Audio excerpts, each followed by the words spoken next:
The winter air hung heavy and silent over the sprawling city park, the kind of biting cold that usually drove people into the warmth of their homes or the bustle of crowded cafes. Yet tonight the park was not entirely abandoned. Snow had begun to fall an hour ago, dusting the iron lampposts and the frozen walkways in a layer of pristine white, creating a hushed atmosphere that felt removed from the chaotic rhythm of the metropolis surrounding it. Sitting alone on a wooden bench that had been cleared of the fresh powder was Junho, a man whose sharp, tailored suit was far too expensive for a casual evening in the cold, and whose dark wool coat did little to hide the rigid, imposing posture of someone who spent his life expecting an attack. He was a figure of immense power in the shadows of the city, a Korean mafia boss who commanded armies of men with a single whisper, yet here, under the amber glow of the street lamp, he was simply a silhouette of profound isolation. He stared at the frozen pond before him, his breath misting in the air, lost in a contemplative silence that was suddenly broken by the crunch of boots on snow. Approaching him was a woman who seemed to carry the weight of the world on her shoulders, dressed in an elegant beige coat that screamed high-status professional, yet her eyes held a vulnerability that betrayed her impeccably put-together appearance. This was Elena, a CEO who had conquered the corporate ladder but found the view from the top to be suffocatingly lonely.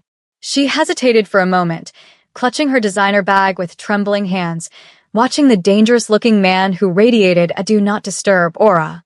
But the crushing weight of her own solitude was heavier than her fear. She took a breath that rattled in her chest, stepped into his line of sight, and with tears welling in her eyes, she spoke the words that had been clawing at her throat all evening. "I don't have a boyfriend.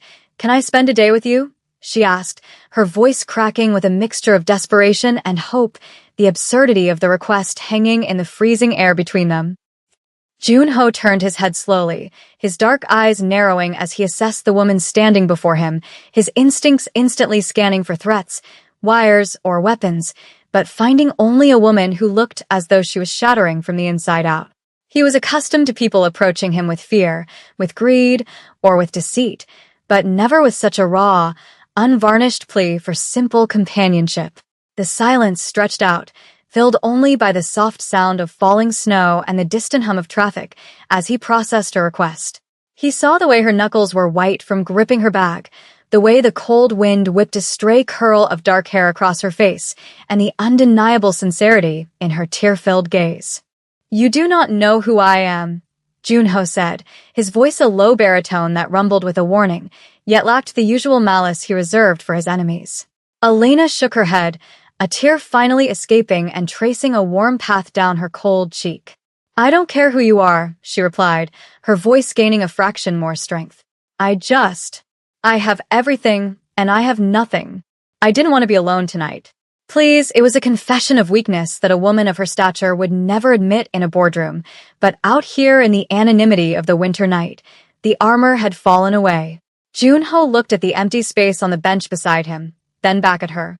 He saw a reflection of his own hollowness in her eyes, the successful professional who had traded connection for power, the lonely soul trapped in a cage of their own making. Slowly, deliberately, he shifted his weight and nodded once, a subtle invitation that bridged the gap between their two vastly different worlds. "Sit," he commanded softly, the word less of an order and more of an offering. As Elena sat down, maintaining a respectful distance, the dynamic of the evening shifted from a chance encounter to a shared pact against the encroaching darkness of their lives. For a long time, neither of them spoke, the only communication being the shared experience of the winter chill and the strange comfort of a stranger's presence. Elena found herself relaxing for the first time in years, the knot of anxiety that permanently resided in her chest beginning to loosen in the presence of this stoic, silent man. She watched the snow collect on the shoulders of his dark coat and felt a sudden, overwhelming urge to explain herself, to justify why a CEO of a Fortune 500 company was begging a stranger for time. "I work 80 hours a week," she whispered, her breath forming small clouds.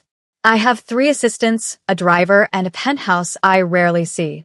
Today was my birthday, and the only person who wished me a happy birthday was my bank's automated email system." The admission hung in the air, stark and pathetic in her own ears, but Junho did not laugh. Instead, he turned to face her fully, his expression softening in a way that would have terrified his subordinates, for they had never seen their boss look at anyone with empathy.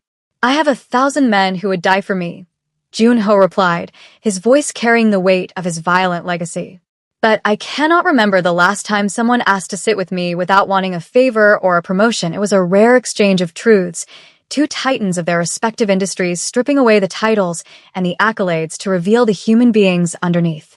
The connection was instantaneous and terrifyingly deep, rooted in the shared understanding of the cost of success." Junho stood up abruptly, the movement fluid and powerful, causing Elena to look up in surprise. "It is too cold to sit," he stated, buttoning his coat. "If you want to spend the day, or what is left of it, we should not freeze to death." He extended a gloved hand toward her, a gesture of old-world chivalry that seemed at odds with the dangerous energy he emitted. Elena looked at his hand, then at his face, and for the first time that night, a genuine smile touched her lips as she reached out and took it. They walked through the park and out onto the city streets, the winter evening transforming the urban landscape into a glistening wonderland of lights and reflections. Junho adjusted his pace to match hers, a subtle consideration that Elena noticed and appreciated. They found themselves wandering toward a night market that was bustling with life despite the cold, the air thick with the scent of roasted chestnuts and sweet pancakes. It was a place Elena usually experienced only from the back seat of her limousine, a blur of color and noise she was too busy to engage with. Now, walking beside Junho, she felt immersed in the vibrancy of it all. He steered her toward a stall selling hotteok, the sweet Korean pancakes steaming on the griddle. "You have eaten?" he asked, and Elena realized she hadn't had a proper meal in 2 days, surviving on coffee and adrenaline. She shook her head. Junho bought 2, handing one to her wrapped in a paper cup. The warmth seeped into her frozen fingers, a physical manifestation of the warmth growing between them. As she took a bite, the sweet, molten sugar filling burst to her mouth, and she let out a sound of pure delight that made Junho's lips twitch upward. "Simple things are often the most expensive to afford," he mused, watching the crowd moving around them. He was vigilant, his eyes constantly scanning the perimeter, his body acting as a subtle shield between Elena and the jostling crowd. She noticed how people instinctively moved out of his way, parting like the sea before him, sensing the authority he carried. "You're constantly watching," Elena observed, wiping a bit of sugar from her lip. "Is it exhausting?" Being. "Whatever you are." She still didn't know the specifics, but the expensive suit, the scars on his knuckles, and the way he moved told a story she was beginning to piece together. "Peace is a luxury I cannot buy," Junho admitted, looking down at her with an intensity that made her heart race. "But for tonight, I am just a man eating a pancake." They continued their walk, leaving the noise of the market for the quieter, cobblestone streets of the historic district, where the old gas lamps cast long, dancing shadows against the brick buildings. The conversation flowed more easily now, moving from the superficial to the philosophical. Elena spoke of her childhood, of the pressure to succeed, of the sacrifices she made to break glass ceilings only to find the air above them too thin to breathe. Junho listened with an intensity that made her feel like the most important person in the world, his silence not empty, but attentive. He shared fragments of his own life, not the violence or the crime, but the burden of legacy, the weight of family expectations, and the crushing reality of leadership. "We are the same," Elena said softly, stopping to look at a display in a closed shop window. Different worlds, but the same cage. It was a moment of profound recognition. They were 2 lonely sovereigns, ruling over their respective empires, but lacking a court to call home. As they stood there, a sudden gust of wind howled through the alley, blowing snow fiercely around them.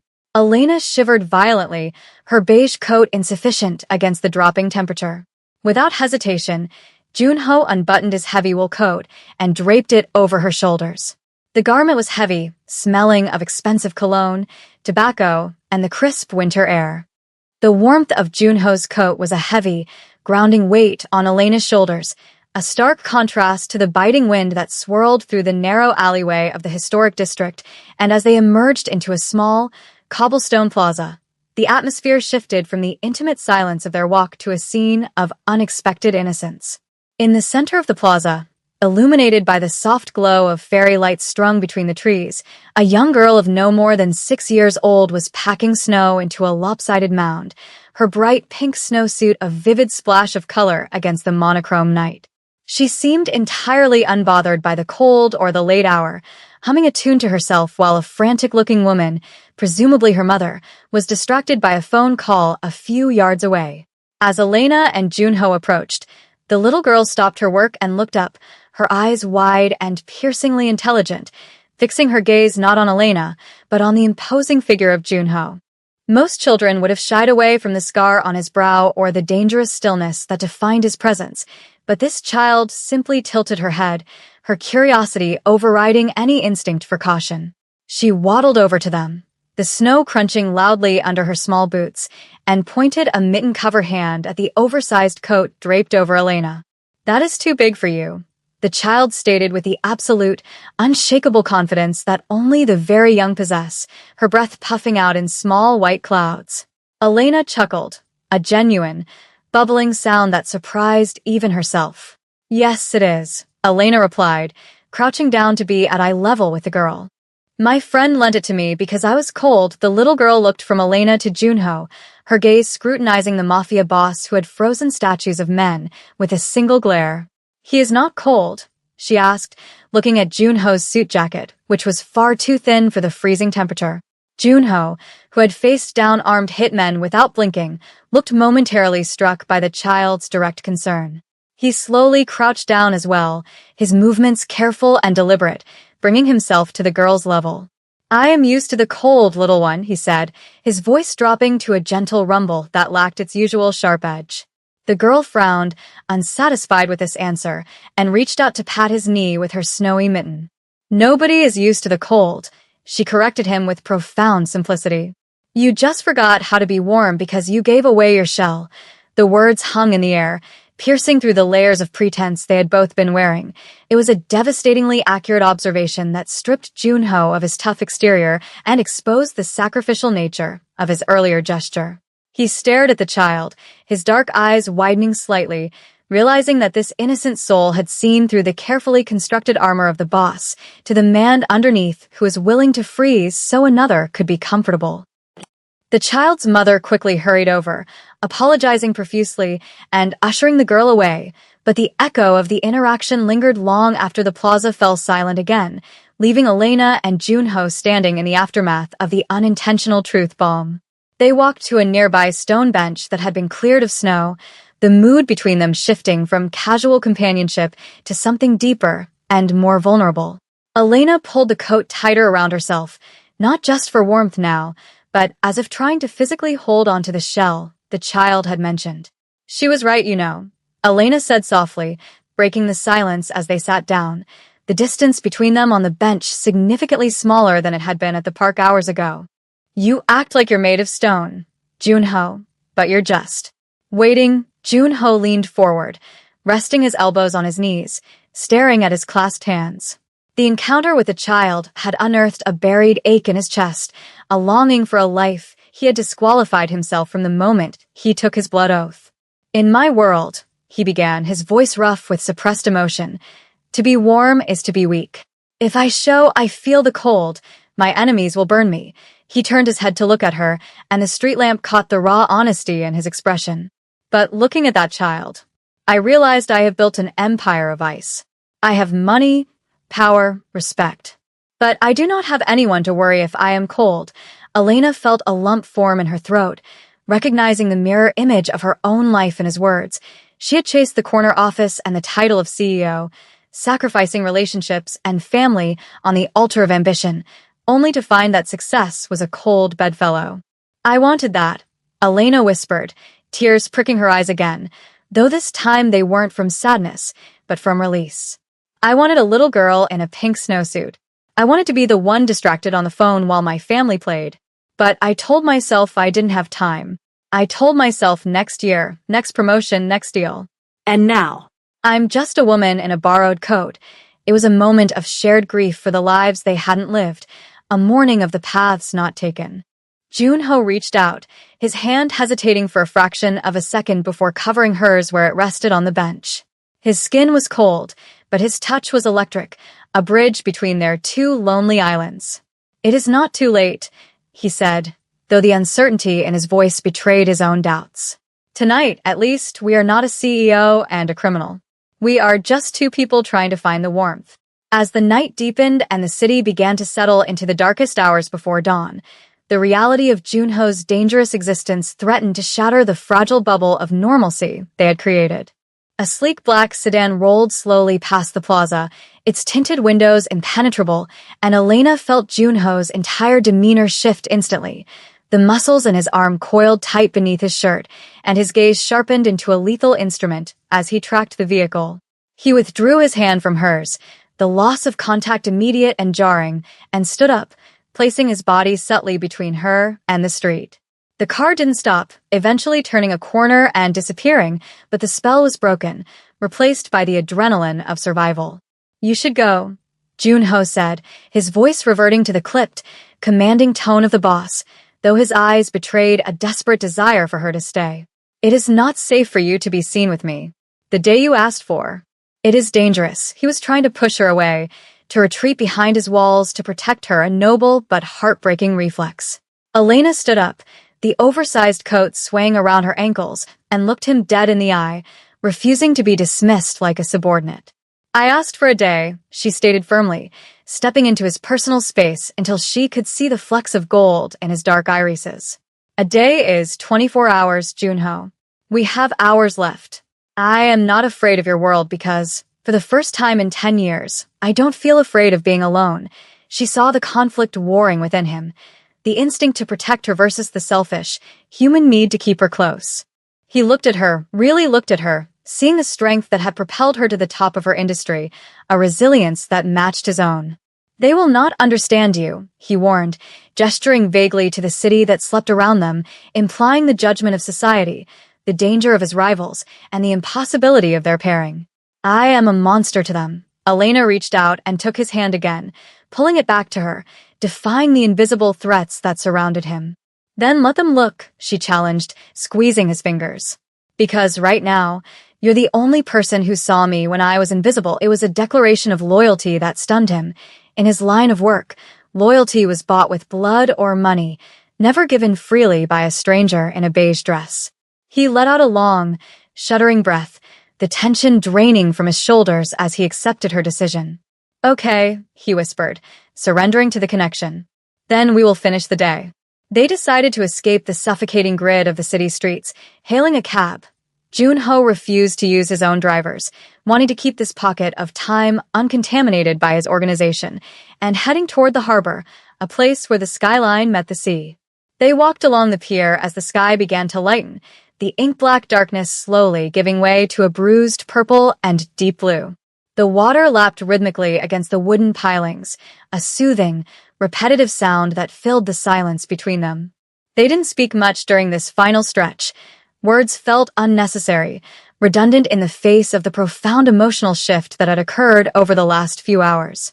They stopped at the railing, looking out at the horizon where the sun was threatening to breach, marking the end of their stolen time. Elena leaned against the railing, the sea breeze whipping her hair, and felt a sense of peace she hadn't known was possible. "I used to think that if I stopped running, everything would fall apart," she mused, watching a seagull glide over the water. "That if I wasn't the CEO, I was nothing." Junho stood beside her, his profile sharp against the dawn. "And now?" he asked. "Now," she turned to him, a soft smile playing on her lips. "I think the most important meeting I ever had was on a park bench with a stranger." Junho turned to face her, and the rising sun caught the side of his face, illuminating him not as a figure of fear, but as a man who had found a moment of redemption. He reached into his pocket and pulled out a small, silver coin, a lucky charm he had carried for years, a talisman of survival in his violent world. He took her hand and pressed the cold metal into her palm, closing her fingers over it. "I cannot give you a normal life, Elena," Junho continued, his voice rough with a mixture of regret and fierce determination as he pressed the silver coin deep into her palm, curling her fingers over it one by one. "My world is made of shadows and sharp edges, and it destroys everything soft that touches it. But this is a promise. As long as you have this, you are never truly alone. You are under my protection, even if I cannot stand beside you. The first rays of the sun finally breached the horizon, painting the sky in streaks of violent orange and soft pink, signaling the end of their suspended reality. The city behind them began to stir, the distant rumble of delivery trucks and early commuters breaking the sacred silence they had shared. Elena looked down at the coin, feeling the warmth of his hand lingering on the metal, and then looked back up at him. She realized that the day she had begged for was over. The 24 hours were up, and the pumpkin was turning back into a carriage, or in this case, the magical connection was about to be severed by the demands of their respective stations.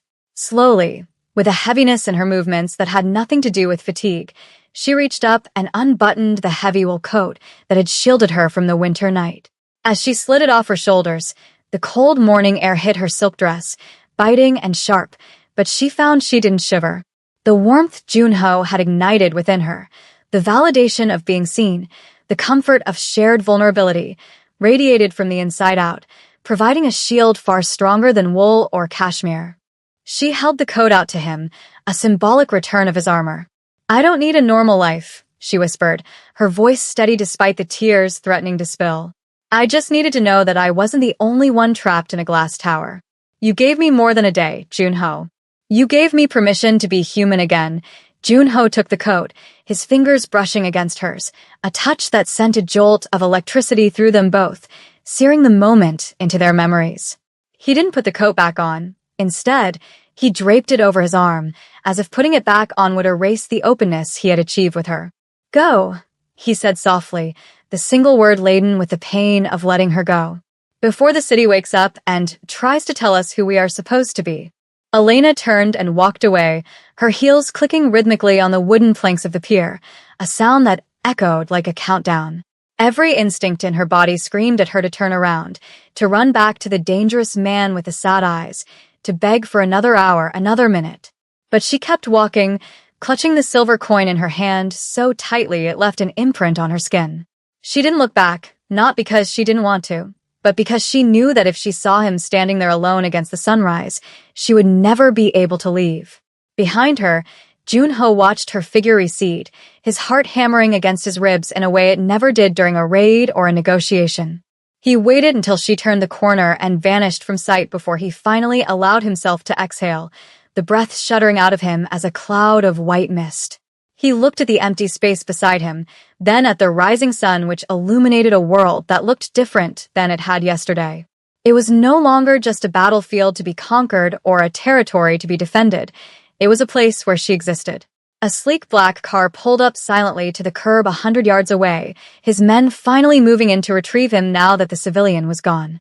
Junho put on his coat, buttoning it all the way to the top, sealing himself back into the role of the ruthless kingpin.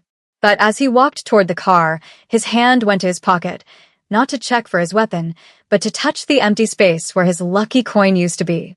He had given away his luck, but in exchange, he had found something far more valuable, a tether to his own humanity. The engine purred as he slid into the back seat, the driver glancing nervously in the rearview mirror at the boss's unreadable expression. "Home, sir?" the driver asked. Junho looked out the window at the spot where Elena had disappeared. "No," he murmured, closing his eyes. "Take the long way. I want to see the city." He needed time to memorize the streets she walked, to reconcile the monster he was with the man she had spent the day with, knowing that while they were separating now, the gravity of their encounter had altered their orbits forever.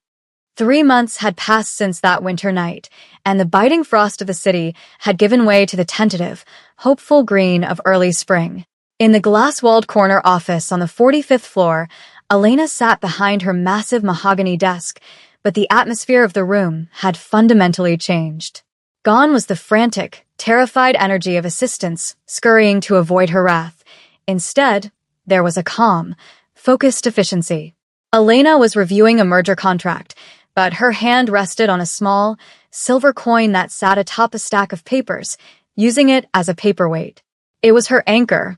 Whenever the loneliness threatened to creep back in, whenever the pressure of the boardroom felt like it was crushing her lungs, she would touch the cool metal and remember the steam of the hadiak, the weight of the wool coat, and the voice that had told her she wasn't alone.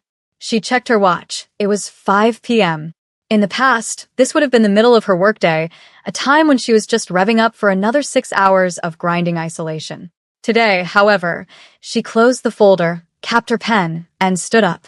Her assistant, a young man named Marcus who used to flinch when she said his name, looked up in surprise as she emerged from her office with her coat over her arm. "Ms. Elena?" he asked, unsure. Are you leaving for the day?" "The conference call with Tokyo is in 3 hours," Elena smiled, a genuine, warm expression that still caught her staff off guard. "Reschedule it, Marcus," she said lightly. "Tell them I have a prior engagement. And go home to your family. The work will be here tomorrow." She walked out of the suite, leaving a stunned silence in her wake, and took the elevator down, bypassing her waiting driver to step out into the crisp spring evening. She needed to walk. She needed to return to the source. Her feet carried her instinctively back to the park, the landscape now softened by blooming cherry blossoms and the golden light of the setting sun. It was the same park, yet it felt entirely different without the shroud of winter snow. Families were picnicking on the grass, couples were walking hand in hand, and the air was filled with laughter rather than silence. Elena navigated through the paths, her heart beating a little faster with every step, drawn by a magnetic pull she couldn't explain. She reached the frozen pond, now thawed and reflecting the pink hues of the sky, and looked toward the bench. Their bench. It was occupied. Sitting there, looking out at the water with the same stillness she remembered, was Junho. He wasn't wearing the heavy winter coat, but a sharp, dark suit that fit him perfectly, yet he looked less like a fortress and more like a man at peace. He wasn't checking his phone, he wasn't scanning the perimeter for threats. He was simply waiting. It was as if he knew, with the same certainty that the tide knows the moon, that she would come back today. Elena stopped a few feet away, the breath catching in her throat. She hadn't called him. They had exchanged no numbers, no promises of a reunion, only the coin. Yet here he was. Junho turned his head slowly, and when his eyes met hers, the recognition was immediate and devastatingly tender. He didn't smile in the conventional sense, but the tension around his eyes evaporated, replaced by a warmth that was reserved solely for her. Elena approached the bench, the sound of her heels announcing her presence, just as they had that first night. "I didn't think you'd be here," she admitted, her voice trembling slightly as she stood before him. Junho stood up, respecting the gravity of the moment, and faced her. "I have come here every Tuesday at 5 p.m., he revealed, his voice low and honest. Just in case the coin was not enough, the admission floored her. The image of this powerful, dangerous man sitting on a park bench week after week, waiting for the woman who had asked for a day, was the most romantic thing she had ever heard. Elena looked at him, seeing the subtle changes. He looked less weary, less haunted, as if their one day had given him permission to breathe as well. "I don't need a day anymore," Elena said, clarifying her request from months ago, realizing that her initial plea had been a bandage for a wound that was now healing. "I don't want to just spend a day with you, Junho. I want to know you.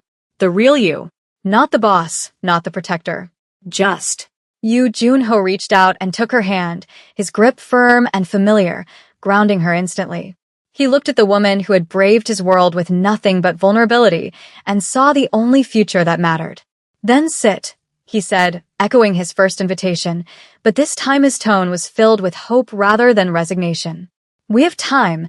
As they sat down together, the distance between them non-existent, the sun dipped below the horizon, not marking an end, but a beginning. The lonely CEO and the isolated kingpin sat side by side, watching the city lights flicker on, no longer two solitary figures fighting the cold, but a family of two who had found their way home.